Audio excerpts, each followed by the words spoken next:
عن ابی ہریرہ رضی اللہ تعالی عنہ قال قال رسول اللہ صلی اللہ علیہ وآلہ وسلم من صام رمضان ایمانا واحتسابا غفر له ما تقدم من ذنبی او کما قال رسول اللہ صلی اللہ تعالی علیہ وآلہ وسلم متفق علیہ۔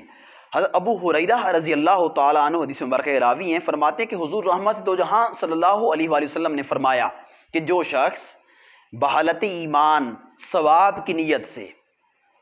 رمضان کے روزے رکھتا ہے، یعنی نیت بھی ثواب کی ہو، رب کی رضا ہو، کیونکہ انما الاعمال بالنیات، ہر عمل کا دار و مدار، ہر اعمال کا دار و مدار انسان کی نیت پہ ہے، اس کے ارادے پہ ہے، دل کی کیفیت پہ ہے۔ فرمایا کہ جو ایمان اور ثواب کی نیت سے رمضان کے روزے رکھتا ہے اور اس کے رمضان کے روزے رکھتا ہے تو اس کے سابقہ گناہ معاف کر دیے جاتے ہیں۔ سبحان اللہ، پچھلے جتنے بھی گناہ ہوتے ہیں، غلطیاں ہوتی ہیں، وہ رمضان کے روزوں کی برکت سے اللہ رب العزت معاف فرما دیتے ہیں۔ وفی روایہ، یہ صحیح بخاری اور مسلم شریف کی حدیث مبارکہ، اور دوسری روایت میں ہے کہ حضرت ابو ہریرہ راوی ہیں، یہ نسائی شریف کی حدیث مبارکہ، حضرت ابو ہریرہ رضی اللہ تعالی عنہ راوی ہیں کہ حضور نبی کریم صلی اللہ علیہ وسلم نے فرمایا کہ تمہارے پاس آتاکم رمضان شہر مبارک فرض اللہ علیکم سیامہ تفتح فیہ ابواب السماء،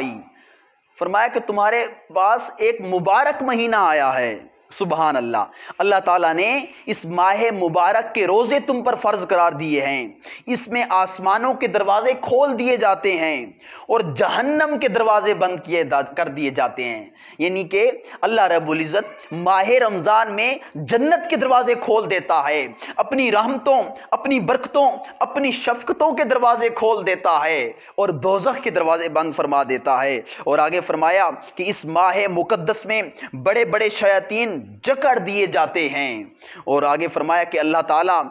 کی اس ماہ رمضان میں ایک ایسی رات بھی ہے رب کی، اس کی بارگاہ کی طرف سے امت کو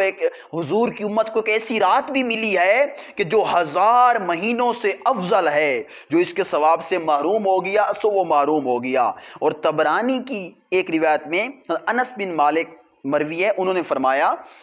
کہ میں نے رسول پاک صلی اللہ علیہ وسلم کو فرماتے ہوئے سنا،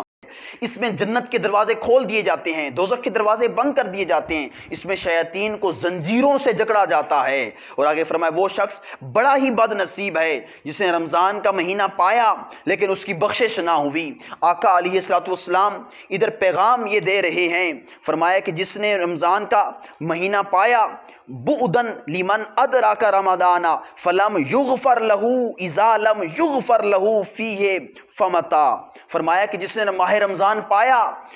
اس کو مہینہ مقدس ملا، یہ مبارک مہینہ ملا، وہ اس کی راتوں میں اٹھ کر اس نے قیام نہ کیا،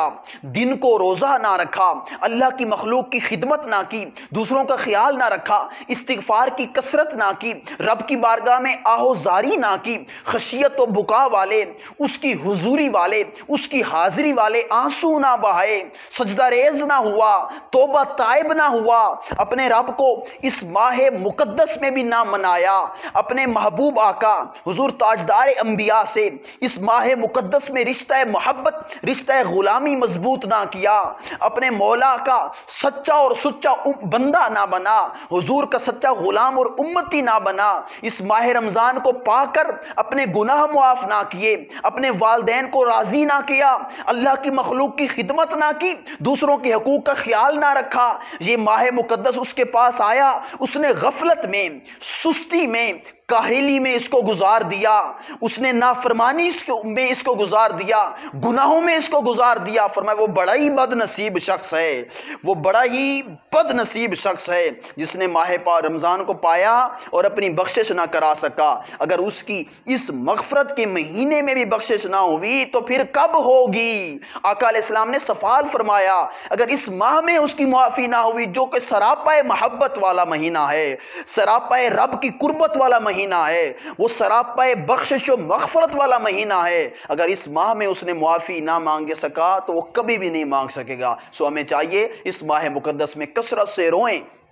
استغفار کریں، روزہ رکھیں، روزے کے ساتھ رہیں، اور پھر روزے کے ساتھ ساتھ اللہ کی مخلوق کی خدمت کریں، دوسروں کے ساتھ محبت سے پیش آئیں، اپنی ہاتھ اور زبان سے دوسرے مسلمانوں کو محفوظ رکھیں۔ اللہ پاک ہمیں ماہ رمضان کی قدر کرنے اور اس کے روزے رکھنے اور راتوں کو قیام کرنے کی توفیق عطا فرمائے۔ وما علینا الا البلاغ۔